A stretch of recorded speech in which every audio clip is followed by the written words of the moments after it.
कर दे चलो। तो चैप्टर में सबसे पहले आपको केमिकल इक्वेशन पढ़ना है। केमिकल इक्वेशन में बैलेंस केमिकल इक्वेशन भी पढ़ना है। क्वेश्चन कैसे देगा वो, इधर कुछ एलिमेंट दे देगा और इधर भी कुछ एलिमेंट दे देगा, यानी रिएक्टेंट साइड और प्रोडक्ट साइड दोनों दे देगा। उसमें से किसी एक पर्टिकुलर एलिमेंट के आगे का जो नंबर है वो हटा देगा और बोलेगा कि इस नंबर के लिए कितने मॉलिक्यूल चाहिए, कितने नंबर चाहिए, इसके लिए कितने एलिमेंट होंगे इस चीज़ के पर्टिकुलर। तो आपको बैलेंस करना पड़ेगा पूरी इक्वेशन, और बैलेंस करने के बाद जब पर्टिकुलर उस सिचुएशन उस जगह पर कितना नंबर आएगा वो नंबर आपको नीचे टिक करना है। जैसे फॉर एग्जांपल मान लेते हैं कि तुम्हारे पास ये वाली इक्वेशन है, कौन सी, अब उसने बोल दिया कि आयरन के लिए कितने कितने एलिमेंट चाहिए, आयरन के कितने एलिमेंट होंगे, और नीचे दे देगा 3 4 5 6 1 2 3 ऐसे 4 दे दिए, इन चारों में से कोई एक है। तो पहले इस पूरी इक्वेशन को हम बैलेंस करेंगे। तो देखो आयरन कितने हैं यहाँ पे 1, यहाँ पे कितने हैं 3, यानी कि यहाँ 3 कम है। पहले पूरी बैलेंस, ऐसा भी मत सोचना कि यहाँ देख लिया ना आंसर आ गया, पूरी जब तो बैलेंस नहीं हो तब तक आपको जजमेंट नहीं लगाना है कि क्या आएगा। तो अब क्या होगा, यहाँ पर 3 है, इसको सब मैनेज करेंगे। तो देखो लास्ट में इसको बैलेंस करने के बाद हमारे पास क्या आती है, ये इक्वेशन, और फाइनली हमारे पास क्या आता है कि आयरन हमारे पास 3 है। तो आंसर किसको क्या करेक्ट करोगे, 3 वाले का, 3 ऐसे। तो सबसे पहले बैलेंस करना, उसके बाद उसका आंसर देना, ठीक है ना। उसके बाद डिस्प्लेसमेंट, डबल डिस्प्लेसमेंट में बहुत ज़्यादा क्वेश्चन आते हैं। डिस्प्लेसमेंट और डबल डिस्प्लेसमेंट, कोई एलिमेंट जा रहा है इधर, एक अगर सिंगल एलिमेंट डिस्प्लेस हो रहा है तो क्या बताना है, डिस्प्लेसमेंट। और अगर दो एलिमेंट आपस में एक्सचेंज हो रहे हैं तो क्या होगा, डबल डिस्प्लेसमेंट। ठीक है। एक ये आता है यहाँ पर कि हमने क्या किया, कैल्शियम ऑक्साइड में पानी मिलाया, तो हम जब उसको फील करेंगे ना बीकर को, तो हमें गर्मी लगी, हीट लगेगी, यानी कि क्या ये एक टाइप की एक्सोथर्मिक रिएक्शन है। और एक्सोथर्मिक में क्या होता है, हीट रिलीज होती है। तो हाँ ये एक एक्सोथर्मिक रिएक्शन है, क्योंकि हीट रिलीज हो रही है, पानी जैसे कैल्शियम ऑक्साइड में मिलाया तो हीट रिलीज हुई। इसके बाद छोटे छोटे डायग्राम देख लो बेटा ढंग से, जैसे कोरोजन और रेंसिडिटी पे क्वेश्चन आते हैं। और किसी भी फूड का ऑक्सीडेशन होने की वजह से क्या होता है, रेंसिडिटी होती है, यानी कि बदबू आती है, स्मेल आती है, एक अलग सी मतलब गंदी बदबू आती है, समझ लो खराब हो जाता है ना खाना, उसी को कहते हैं रेंसिडिटी हो गई। ऐसे ही किसी मेटल का खराब हो जाना कोरोजन कहलाता है। For example rusting of iron. एक क्विक ओवरव्यू है नॉर्मल, देखो इस वाले डायग्राम को अच्छे से करना है, इस वाले डायग्राम को बहुत अच्छे से करना है कि यहाँ पर अपन ने क्या करा, हाइड्रोजन गैस को सल्फ्यूरिक हाइड्रोजन गैस नहीं, जिंक, मतलब आपको मेटल के साथ किसके साथ रिएक्शन करवाना है, एसिड के साथ।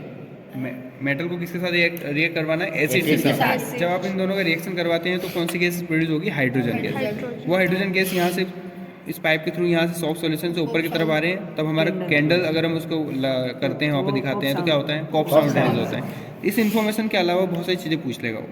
क्या पूछेगा, ऐसी कौन सी गैस है जो पॉप साउंड रिलीज करती है, हाइड्रोजन। ऐसी कौन सी गैस है जो रिलीज होती है जब हम मेटल को सल्फ्यूरिक एसिड साइड किसी भी एसिड के साथ अपन क्या करते हैं, रिएक्ट करवाते हैं, तो क्या होगा, हाइड्रोजन गैस रिलीज होगी, इस टाइप से।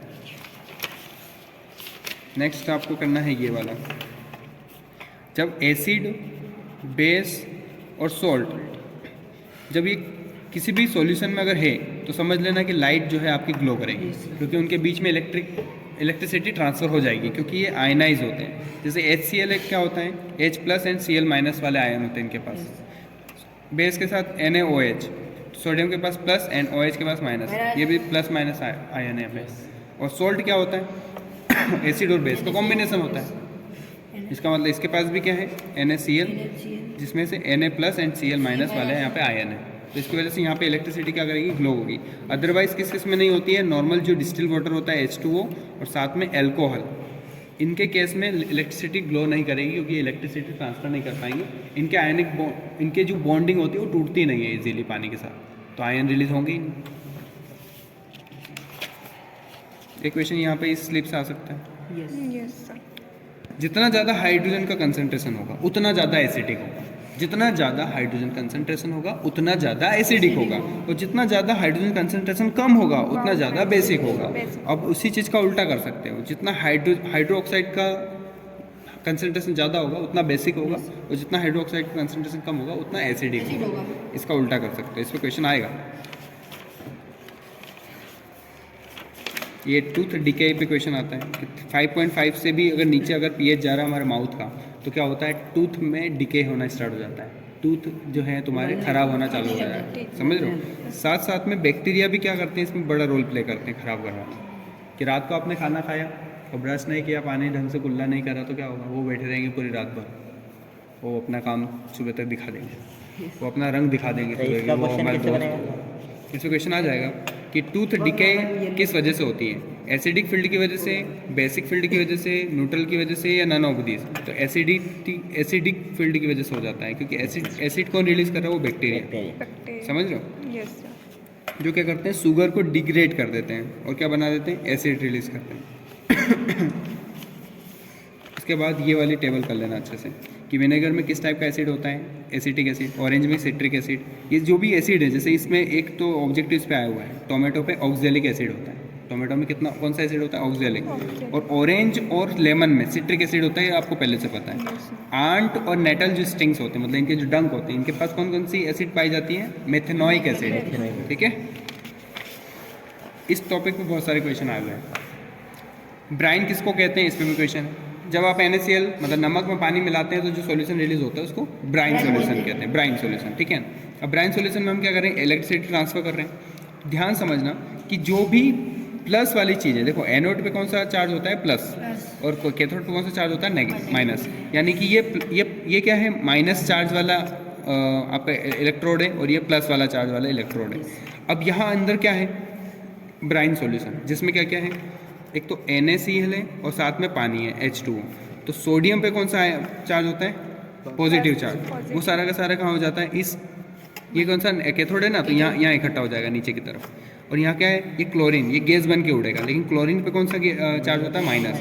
तो वो किस तरफ भागेगा, इस तरफ, और ऊपर जाएगा तो क्लोरीन गैस के लिए स्पेशल जगह है जहाँ से वो आउट हो जाएगी। यानी क्लोरीन के लिए आप कहाँ पे जाओगे, एनोड की तरफ। एनोड पे आपको क्लोरीन गैस मिलेगी, कैथोड पे आपको हाइड्रोजन गैस मिलेगी। अब हाइड्रोजन गैस कहाँ से आई, वो आई पानी के स्प्लिट होने की वजह से। वाटर मॉलिक्यूल इलेक्ट्रिसिटी की वजह से स्प्लिट हो जाता है, टूट जाता है। तो ऑक्सीजन अलग और हाइड्रोजन अलग, तो हाइड्रोजन यहाँ से आउट हो जाती है। फिर यही कुछ हाइड्रोजन और ऑक्सीजन मिलकर आपस में क्या करते थे, NaOH बना देते हैं, जिसको बोलते हैं स्ट्रॉन्ग बेस, NaOH। और वो NaOH कहाँ मिलता है, इधर कैथोड के पास से, यहाँ से निकलता है NaOH, मिला देंगे सर। जिसका हम यूज़ कर सकते हैं बहुत सारी चीज़ों में। ग्रीसिंग करने के लिए कर सकते हैं, सोप सॉल्यूशन बनाने के लिए, डिटर्जेंट बनाने के लिए, पेपर बनाने के लिए, कोई भी किसी प्रकार का फाइबर बनाने के लिए का यूज़ कर सकते हैं।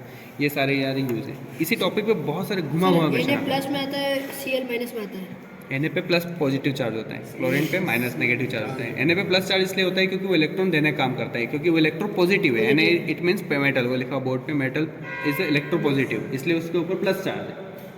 जितने वो इलेक्ट्रॉन देगा ना, उतने चार्ज उसके ऊपर होंगे। अगर उसने 2 इलेक्ट्रॉन दिया ना, तो 2 प्लस हो जाता है, समझे।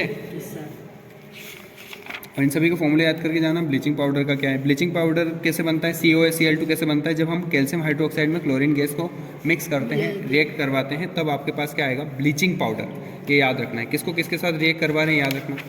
एक है gypsum and plaster of Paris.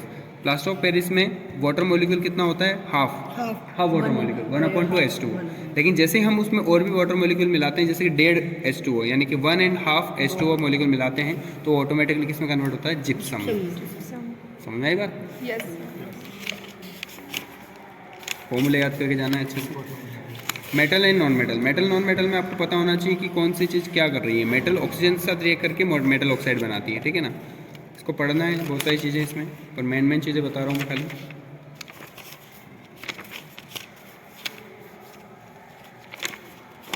यहाँ पे याद रखना है कि इसकी किस की वैलेंसी कितनी है। ज़्यादा दिमाग नहीं लगाना है, मेन चीज़ें कर लो। जैसे कैल्शियम हो गई, पोटेशियम हो गया, सोडियम हो गया, क्लोरीन हो गया, और ठीक है क्लोरीन कर लो इसमें। ये मेन कर लो कि इनकी वैलेंसीज कितनी है उससे। और एक और चीज़, मेटल के पास ना वैलेंसी 1 है, क्लोरीन के पास कितनी है, 7 क्लोरीन के पास। तो इसका एक इलेक्ट्रॉन किसके पास जाएगा, क्लोरीन के पास जाएगा। यानी कि ये एक इलेक्ट्रॉन इसको देगा तो इसकी वैलेंसी कंप्लीट हो जाएगी, मतलब इसका आउटर मोस्ट जो शेल है वो कंप्लीट हो जाएगी, ये 8 हो जाएगा। और इसका खत्म हो गया तो ये ऑटोमेटिकली पूरा कंफर्म हो गया, परफेक्ट बन गया। इस टाइप से वो क्या करते हैं, इलेक्ट्रॉन शेयर कर लेते हैं। और जैसे ये NaCl देख लो, इसने अपना इलेक्ट्रॉन दिया तो ये हो गया NaCl, एक कंपाउंड बन गया यहाँ पे। देखो मैग्नीशियम के पास कितने इलेक्ट्रॉन थे, 2, तो उसने 2 दिए, तो उसके पास 2 पॉजिटिव चार्ज है, देखो 2+ लिखा हुआ। और इससे पहले Na पे कितना वर्क कर रहा था, प्लस 1+, क्योंकि उसके पास एक ही इलेक्ट्रॉन था जो देना था उसको, इसके पास 2 इलेक्ट्रॉन था जो देना थे, तो 2 देना है तो 2+, समझे। Yes sir. इसमें भी क्वेश्चन आ जाता है कि किस चीज़ को कैसे अपन करते हैं, कार्बोनेशन के ऊपर आ जाता है, कैल्सिनेशन क्या होता है, रोस्टिंग क्या होता है, इसके ऊपर पढ़ के जाना। जितना हो सके एनसीईआरटी को रट लो तुम ढंग से, ठीक है ना। आ जाते हैं लाइफ प्रोसेस में। न्यूट्रिशन कैसे जाते हैं, हेटरोट्रोफिक क्या होता है, हेटरोट्रोफिक क्या होता है, ये पढ़ के जाना है। दूसरा, ये डायग्राम अच्छे से समझ लेना है कि डायग्राम में कौन सा नाम किसको क्या कहते हैं, क्लोरोप्लास्ट कहाँ है और इसमें स्टोमेटा कहाँ है। तो जहाँ गार्ड सेल होती है वहीं स्टोमेटा होती है, 2 गार्ड सेल जहाँ मिल गए वहाँ पे स्टोमेटा है, ठीक है। यहाँ देखो, इसमें ये ग्रीन कलर का बता रखा लीफ को और यहाँ पे ब्लू कलर का बता रखा। तो ब्लू कलर का लीफ क्यों है, यहाँ से हटो बेटा, लाइट नहीं आ रही ढंग से। ये ग्रीन कलर का है, ये ब्लू कलर का है। यहाँ पे स्टार्च को क्या कर रखा है, टेस्ट किया। टेस्ट कर रखा है। जब जहाँ पर भी स्टार्च होता है, बताया था ना मैंने, सेकंड एक्सपेरिमेंट में आएगा, अब आएगा तुम्हारा जो सेकंड हो गया तुम्हारा पहला वाला, डीएनए में था ना, आइसोलेशन में, डीएनए आइसोलेशन में।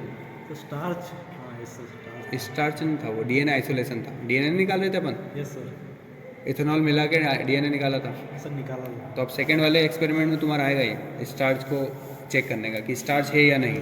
तो उसमें अपन आयोडीन मिलाएंगे तो ब्लू और ब्लैक कन्वर्ट हो गया ना, समझ लेना स्टार्च है। ये पूछूंगा मैं तुझसे, बताना मेरे को। और ये स्टमक क्या है, स्टोमेटा। तो स्टोमेटा में क्या होती है, 2 गार्ड सेल होती हैं, वो ओपन क्लोज होती रहती हैं। उस तरीके से यहाँ पे O2 और CO2 का एक्सचेंज होता रहता है। यहाँ पर याद रखना, ये वाला क्वेश्चन, इस टॉपिक पे बहुत सारे क्वेश्चन आए हुए हैं। KOH सॉल्यूशन, आपको KOH यहाँ पे रखना है, ताकि क्या होगा, डार्क में जब आपने इसको अंधेरे में इस प्लांट को रखा था, तो इस प्लांट ने क्या कह रहा, जब अंधेरे में रहता है तब क्या करता है, CO2 रिलीज करता है। तो CO2 पूरी की पूरी इस बेल जार में आ गई थी, ऐसे इसमें भी आ गई थी। पर इसमें जैसे ही आप जब धूप में रखोगे तब KOH सॉल्यूशन रख देना इसके अंदर, तो सारी की सारी CO2 कौन एब्जॉर्ब कर लेगा, KOH। यानी कि यहाँ से एक ऑब्जेक्टिव तैयार कि KOH सॉल्यूशन, KOH जो भी होता है, भले सॉल्यूशन हो या पाउडर हो, वो क्या करेगा, एब्जॉर्ब कर लेगा आपकी कार्बन डाइऑक्साइड को। तो ये इसकी कैरेक्टरिस्टिक्स पे भी क्वेश्चन आ सकता है। तो सारी की सारी इसने कार्बन डाइऑक्साइड इसने ले ली। अब फोटोसिंथेसिस में क्या हुआ, CO2 अब यहाँ बची नहीं और यहाँ CO2 है, और CO2 का यूज़ करके इस वाली फंडे को देखो कि CO2 और पानी का यूज़ करके, सनलाइट और क्लोरोफिल का यूज़, इन चारों की चीज़ों के होने की वजह से क्या होता है, ग्लूकोज बनता है।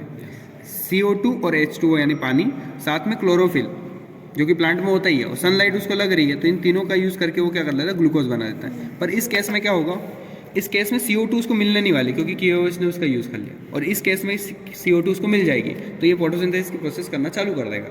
उसके थोड़ी देर बाद अगर आप इसके लीफ को ऑब्जर्व करो और दोनों पे आप आयोडीन सॉल्यूशन डालोगे, तो ये वाली जो लाइन है, ये वाली किसी में भी ब्लू और ब्लैक में कन्वर्ट नहीं होगी, क्योंकि इसने स्टार्च बनाया ही नहीं। और ये वाली जो लीफ है, ये क्या करेगी, स्टार्च इंडिकेट करेगी, ब्लू और ब्लैक सॉल्यूशन देगी, यानी कि यहाँ पर फोटोसिंथेसिस प्रोसेस हुई है और यहाँ नहीं हुई है।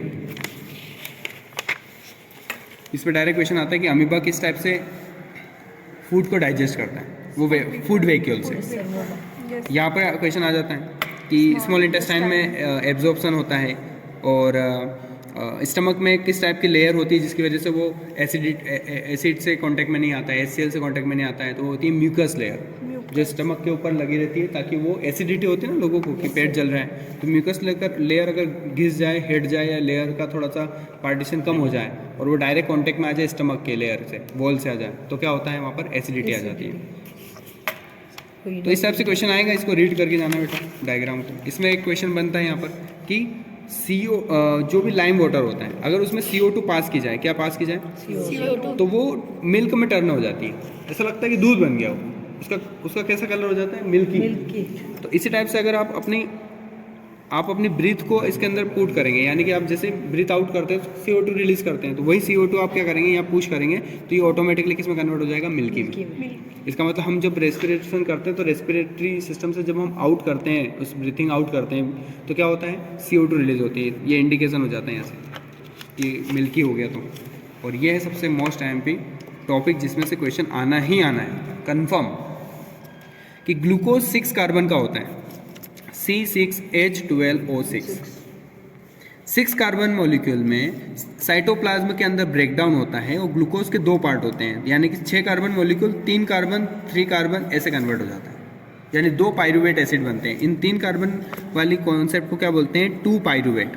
क्या बोलते हैं? ये एक पायरुवेट, ये दूसरा पायरुवेट। ये कहाँ बन रहा है? साइटोप्लाज्म में। यानी ग्लूकोज का डाइजेशन, ग्लूकोज का ब्रेक डाउन कहाँ हो रहा है? साइटोप्लाज्म में। साइटोप्लाज्म में हो रहा है। अब क्या हो रहा है? 3 कार्बन जो है वो हमारे पास 3 अलग अलग टॉपिक है। एक है एब्सेंस ऑफ ऑक्सीजन, एक है लेक ऑफ ऑक्सीजन और एक है प्रेजेंस ऑफ ऑक्सीजन। तो एब्सेंस ऑफ ऑक्सीजन का मतलब क्या हो गया?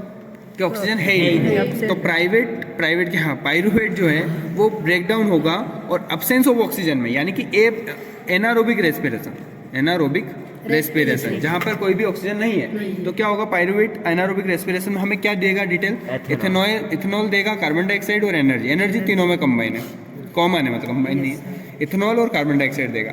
पर अगर थोड़ी बहुत ऑक्सीजन हो तो, यानी कि लेक ऑफ ऑक्सीजन, पूरी खत्म नहीं है, थोड़ी बहुत ऑक्सीजन है, तो हमारी मसल सेल्स उसको क्या करती है? लैक्टिक एसिड और एनर्जी में कन्वर्ट कर देती है पायरुवेट को। और उसी टाइप से हमारी माइटोकॉन्ड्रिया जो सेल्स के अंदर होती है वो क्या करती है? उसी पायरुवेट को carbon dioxide, water and energy में कन्वर्ट करेगी। कब? जब प्रेजेंस ऑफ ऑक्सीजन हो, जितनी ऑक्सीजन चाहिए उतनी प्रॉपर हो तो ये पूरा का पूरा सिस्टम याद करके जाना। इसमें से कहीं से भी क्वेश्चन पूछ लिया जाएगा। हाँ, सर स्कूल ही नहीं आया, हाफ डे स्कूल आया और पूरे दिन फुल डे स्कूल आया। जो स्कूल नहीं आया वो फेल इथेनॉल हो जाएगा, और जो कम आया वो लैक्टिक एसिड हो जाएगा, और जो ढंग से आया तो कार्बन डाइऑक्साइड, वाटर और एनर्जी लेके जाएगा। तो ये इस टाइप के इस वाले डायग्राम को अच्छे से पढ़ के जाना। ये यहाँ से भी क्वेश्चन आता है कि कौन सी पल्मनरी आर्टरी का क्या काम है, पल्मनरी वेन्स का क्या काम है, और ये ब्लड वेसल का क्या काम है कौन सी ब्लड वेसल किस टाइप के ब्लड को फ्लो करती है ना। यानी कि यहाँ लिखा हुआ वेन, तो ये कौन से ब्लड को फ्लो करती है? Deoxygenated blood. कौन सा है? डीऑक्सीजनेटेड ब्लड, जिसमें CO2 नॉर्मली होती है। और आर्टरी किसको फ्लो करती है? किस टाइप के ब्लड को फ्लो करती है? O2, है ना, ऑक्सीजनेटेड। लेकिन इसका उल्टा काम कहाँ होता है? जहाँ पे हार्ट और लंग्स के बीच का बात होती है। तो ये वाली जो लाइन दिख रही है, ये वाली जो ट्यूब, ये एक क्या है? आर्टरी है। देखो आर्टरी दे रखी है, पर वो पल्मनरी आर्टरी है, उसका एक नया नाम है। ये एक छोटा सा सेक्शन ऐसा है जहाँ पर आर्टरी अपना दूसरा काम कर रही होती है, जबकि आर्टरी का काम क्या है? ऑक्सीजनेटेड ब्लड को फ्लो करना। पर वो हार्ट और लंग्स के बीच में क्या करती है? डीऑक्सीजनेटेड ब्लड को फ्लो कर रही है। और यहाँ पर उसका उल्टा सिस्टम, वेन्स का उल्टा सिस्टम क्या जा रहा है कि वेन्स का काम है डीऑक्सीजनेटेड ब्लड को फ्लो करना, पर वो लंग्स से आ रही है ऑक्सीजन लेके हार्ट तक। तो यहाँ पर एक पल्मनरी, एक नया वर्ड जुड़ जाता है जो इनको समझ रहे हो? अपोजिट वर्क के लिए याद रख लेना इसको शॉर्टकट में कि हाँ अपोजिट वर्क आ रहा है पल्मनरी के लिए। और सीधा वर्क क्या है कि आर्टरी का काम है O2 एंड इसका वेन्स का काम है CO2 को पहुंचाना जहाँ पे आई है वहाँ पे। ये डायग्राम कर लेना अच्छे से कि 80 जो है सबसे लो है और 120 हाई है। इसके बीच में अगर रहा तो बढ़िया है, अगर इनसे ज़्यादा अगर किसी का ब्लड प्रेशर रहा तो वो हाई ब्लड प्रेशर, 80 से कम हुआ तो लो ब्लड प्रेशर। और पढ़ के जाना बहुत सारी चीज़ें इसमें, ये पढ़ के जाना, ये पढ़ के जाना। ये डायग्राम को देखो, अभी इस पर क्वेश्चन आया है कि कौन सा ऐसा पार्ट है नेफ्रॉन का? 3 पार्ट होते हैं। एक तो ये होता है कैप्सूल, बोमेन कैप्सूल कहते हैं इसको, ग्लोमेरुलस भी कहते हैं। लास्ट में कलेक्टिंग डक्ट है और बीच में ट्यूब जैसा कुछ स्ट्रक्चर है। इस ट्यूब वाले स्ट्रक्चर से ही एब्जॉर्प्शन होता है। यूरिया कहाँ निकलता है? इस कलेक्टिंग डक्ट के थ्रू, ठीक है। और क्वेश्चन ये भी आया है कि किडनी को यूरिन ब्लैडर से कौन मिलाता है? कौन सी पाइप है? तो उसका नाम है यूरेटर। सीधे सीधे क्वेश्चन आए हुए हैं। ये हीमोडायलिसिस पढ़ के जाना थोड़ा बहुत कि क्या होता है इसके अंदर। ये वही है, किडनी का काम कर रहा है कि जिन लोगों की किडनी फेल हो जाती है तो उनको फिर इस टाइप से काम किया जाता है मशीन से। अब चलते हैं, लास्ट के 2 चैप्टर बचे हैं बस, उसको थोड़ा सा एक क्यू के ओवरव्यू लेंगे। तो नॉर्मली आपको पढ़ के जाना है। कॉनकेव लेंस का पता है, कॉन्वेक्स लेंस का है। कॉनकेव यानी कि अंदर की तरफ जब हम देख रहे होंगे तो कॉनकेव, और कॉन्वेक्स यानी कि बाहर की तरफ से जब देख रहे होंगे तो कॉन्वेक्स। ये तुम्हारा तरीका है याद करने का अपना अपना। एक छोटी सी डिटेल है, आपको याद रखना है। मैं सिंपली एक डिटेल बताता हूँ कि जब भी कौन सा मिरर हो, कॉनकेव मिरर हो, तो कॉनकेव मिरर आपको अधिकतर real and inverted, real and inverted और रियल एंड इन्वर्टेड देगा। और कौन सी ऐसी कंडीशन जब वो आपको वर्चुअल और इरेक्ट देगा, तो आपको वो पोजीशन याद रखना है कि पोल और फोकस के बीच में अगर आपका ऑब्जेक्ट है तो वो आपको कन्फर्म वर्चुअल और इरेक्ट इमेज देगा। इरेक्ट का मतलब सीधा और वर्चुअल मतलब अवास्तविक, रियल नहीं होना, अनरियल होना। समझ में आई बात? बाकी सब में वो सेम है, ये भी याद रखना। इस पर क्वेश्चन आता है, कुछ भी क्वेश्चन दे देते हैं कि कॉनकेव लेंस का नेचर ऑफ इमेज क्या है, तो वो ऐसे बोल देंगे रियल एंड इरेक्ट, तो नहीं, रियल एंड डायमनाइज्ड, तो ये हो सकता है, रियल एंड डायमनाइज्ड हो सकता है। देखो, तो ऐसे मिसमैच करेंगे उस पेयर को, तो आपको उसमें पता करना है। हो सकता है कि वो कॉन्वेक्स की डिटेल इसमें घुसा के दे आपको। और कॉन्वेक्स का देखो सारे के सारे कॉन्वेक्स के क्या हैं, images nature, virtual erect and virtual indirect. और कॉनकेव में सिर्फ लास्ट वाला एक ऐसा टॉपिक था जिसका वर्चुअल इनडायरेक्ट था, बाकी सारे के सारे। और उसकी भी कंडीशन बताई मैंने, कहाँ होना चाहिए, पोल एंड फोकस के बीच में।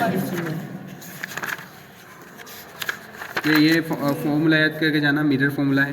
1v1 मिरर फॉर्मूला में अपने को मैग्नीफिकेशन निकालना है तो ये फॉर्मूला, मैग्नीफिकेशन अगर अपने को इमेज की डिस्टेंस से निकालना है तो ये वाला फॉर्मूला माइनस के साथ। इसमें क्वेश्चन आ सकता है,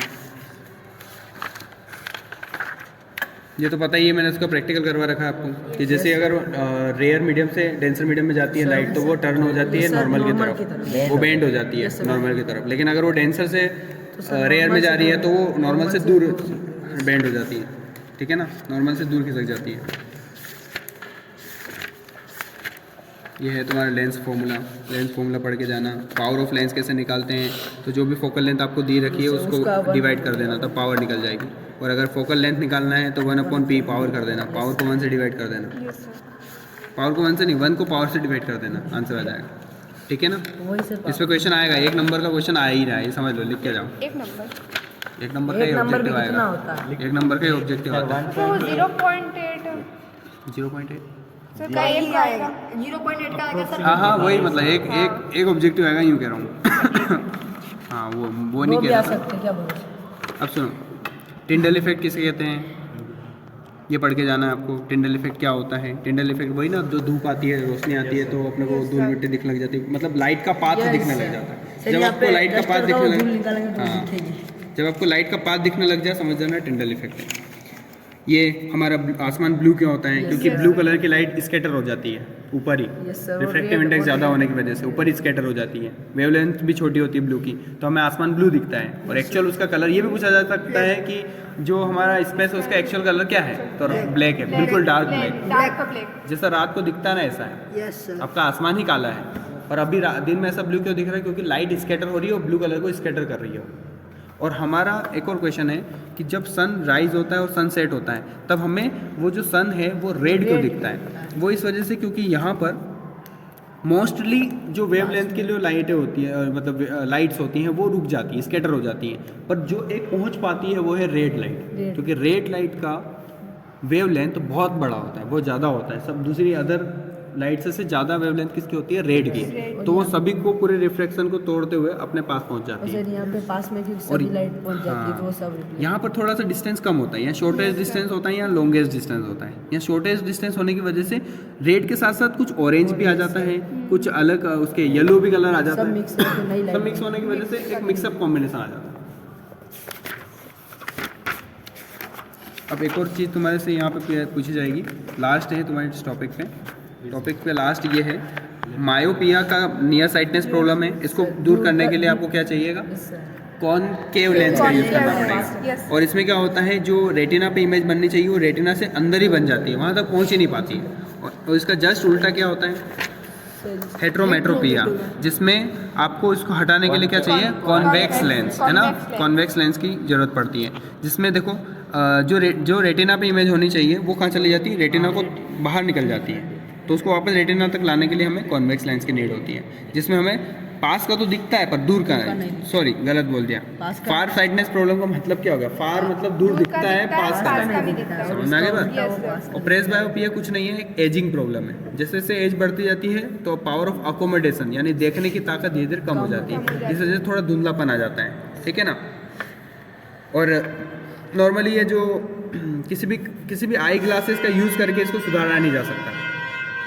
ऐसा नहीं कि बूढ़ा हो गया आदमी तो थोड़े आंखें कमज़ोर हो गई है तो पहना दे, वो तो एज की वजह से उसकी कमज़ोर हुई है, लेंस की वजह से, रेटिना की वजह से कमज़ोर नहीं हुई है। समझ में आई बात। चलो तो आज इतना काफ़ी है और इसको पूरा पढ़ के समझ